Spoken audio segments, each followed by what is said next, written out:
guys, Abby here. Welcome to Love Abby, where we share stories and experiences that might help those who are going through a difficult time right now. And this is a safe space, wala pong judgmental dito. And everything that we say here is meant to help and not to offend. I know that many of us are going through many difficult things. And though our stories may be different, we share the same lessons. And sino-sino pa bang magtutulungan kundi tayo-tayo lang din? The world needs a lot more love and a lot more people helping each other in the stormy seasons of our lives. So let's make the world a better place, one story at a time. Life is all about making choices. Every single day we have to make choices. And do you know how many choices an average person makes in a day? 35,000. 35,000. Di ba napakadami? And it may seem like it's a lot. Actually, it is a lot. But I feel na mas madami pa sa 35,000 ang choices na minimake natin araw-araw. Isipin mo, pagkagising pa lang natin sa umaga, magdedesisyon na tayo kaagad. Pagbukas ng mga mata natin, pipili tayo kung babangon na ba tayo or matutulog pa tayo ulit. Tapos pagkabangon mo, magdedesisyon ka kung magsi-cellphone ka ba muna or magsi-CR ka. Diba? Tapos pagbukas mo ng cellphone mo, ang daming apps, pipili ka kung aling app yung gagamitin mo. Tapos pagbukas mo ng app, magdedesisyon ka kung magko-comment ka ba, magla-like ka ba, or magbabrowse ka lang. Diba? Ultimong sa pagligo natin, there are so many choices to make. Kung anong shampoo gagamitin mo, kung magsasabon ka ba muna, magsashampoo ka ba muna, diba? Pero syempre, magbabasa ka muna. But of course, kidding aside, my point is, umaga pa lang, the first few minutes of our day, we have already made a few thousand choices. Every single thing we do is a choice. And that's just how life is. Life is all about making choices.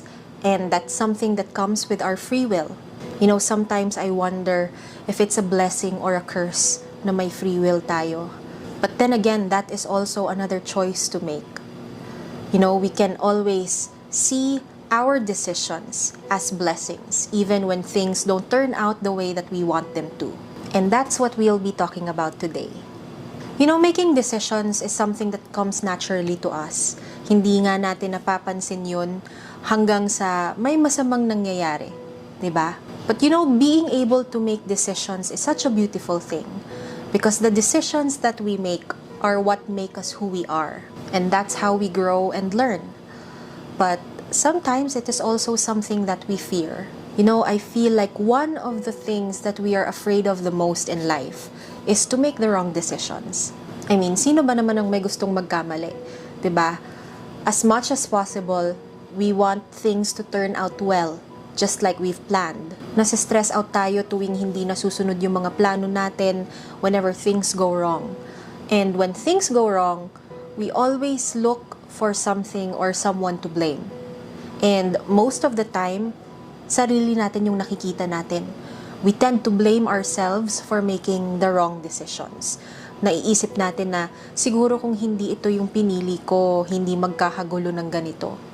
'Di ba? And then we start to pressure ourselves, and then we become too hard on ourselves. And that's also one of the things that make us anxious, 'di ba? To the point na nasa stuck tayo. Sometimes we spend too much time thinking about what decision to make, what steps we should take, and you know, dumadating sa point na nag-overthink na tayo. And then we lose track of time. Then we realize when it's already too late na ang dami na pala nating nasayang na oras sa kaka-overthink, sa kakaisip lang, without actually making the decision. You know, I relate to this so much. Kasi ako, sobrang indecisive akong tao. My sister and I would always fight about it. There was one time na nagplano kami, aalis kami kinabukasan.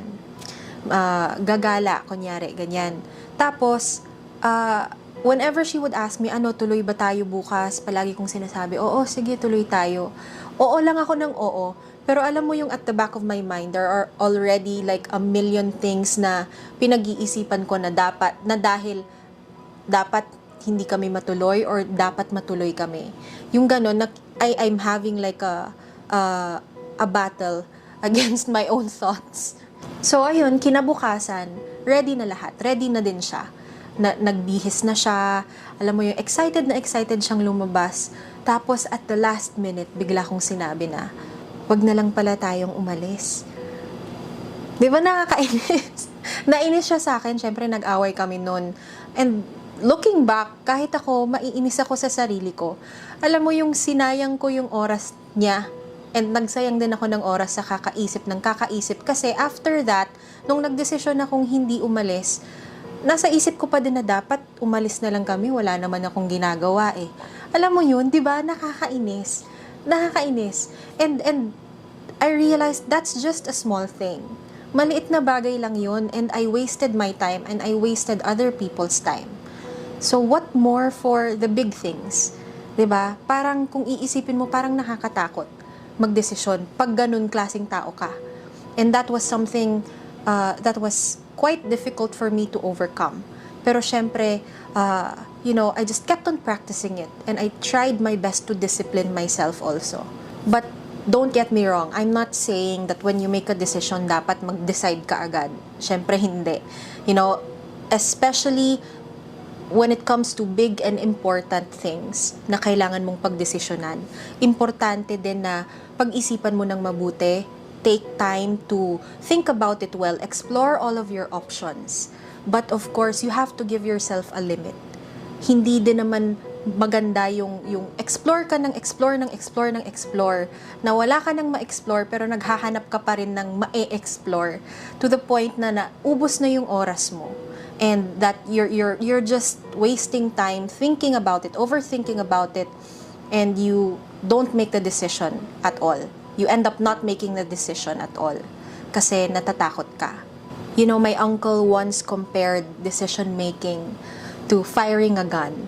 Kasi 'di ba, when you fire a gun, first yung sinasabi nila na ready, aim, then shoot.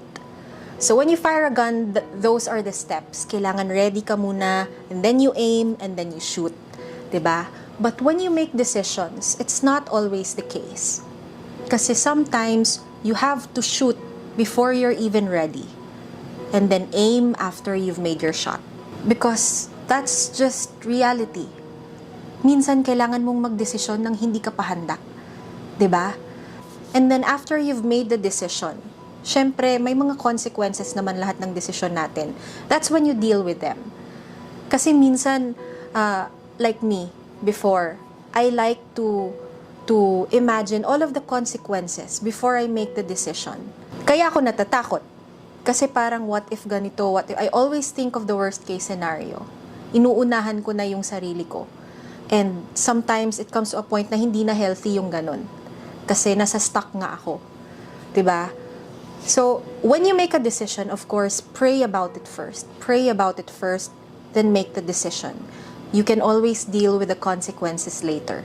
And I really believe that if you've already prayed about it, then trust na kung ano man yung magiging decision mo, yun yung dapat mong maging desisyon. At kung ano man yung mga consequence ng desisyon na yon, ibig sabihin, may gusto si Lord na ituro sa'yo. And I think the reason why we have this problem is because in decision making, we always split it in two categories. 'Di ba? Syempre, pag nagdesisyon tayo, may options tayo. We always split them in two categories. And then, one would be the right decision. And then, automatically, yung isa, wrong decision.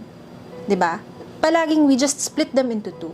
And we fail to think of the possibility na bakit both options are correct. Both options are the right decisions. And we always limit ourselves also na dalawa lang ang options natin when possibly more than two pa ang pwede nating pagdesisyonan. But because nga takot tayo, we always try our best to narrow it down para mas maging mas simple para sa atin. But also, I think what will help us make clean decisions, yung tipong at peace tayo even after we've made our decisions, is to practice the art of letting go. And why letting go? Diba, when we let go of something, it's usually something that is no longer contributing to our growth. We let go of things na hindi na natin kailangan, 'di ba? And it's the same with making decisions. When we make decisions, we have to learn how to let go and forget about all the other options that were there. Kailangan nating kalimutan na yun. Kasi minsan ang nangyayari pag nagdesisyon tayo, especially kapag maraming naging problema dun sa desisyon na pinili natin, we start to think na, paano kung hindi ito yung pinili ko? What if I chose the other one? Hindi siguro magkakagulo. Nababother tayo. And that limits us, our capacity to act upon kung ano man yung mga problema or kung ano man yung mga consequence nung naging decision natin. Kasi, all of our decisions have consequences anyway. Lahat yan may consequence. It's just that hindi pinapakita sa atin ng mundo yung consequence nung decision na hindi natin pinili. What we only see is the consequences or are the consequences of the decision that we made. Diba? So when you finally make a decision, learn to forget about all the other options. Don't be reluctant to let go of those other options. That way you can make a clean decision. Diba? You can stick by your decision, mapapanindigan mo yun. Because if you feel reluctant at hindi ka makapag-let go sa iba mong mga desisyon, no matter what choice you make, kahit alin pa dun yung piliin mo, you will never be satisfied. So instead of stressing yourself out, thinking, what if hindi ito yung pinili ko? Diba? Learn to let go of all the other options that were previously there so that you can focus on the decision that you made. You can pour your 100% on fixing all of the problems with that decision, and getting through all of the consequences of that decision. So if there is something that you have to decide on right now, pray about it and trust that whatever happens because of the decision that you made, whether positive man or negative, trust that there is something that God wants you to learn from that decision. And there is no such thing as a wrong decision if you learn from it. So pray about it.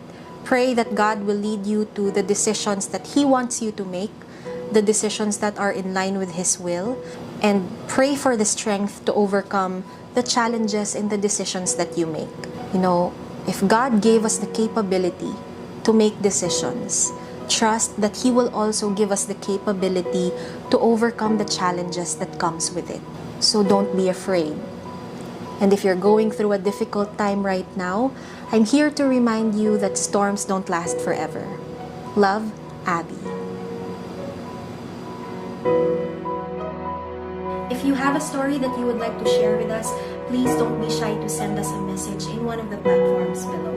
And if you like this video, please share this to those who you think might need to hear these stories. And don't forget to like and subscribe and hit that notification bell. Thank you for watching.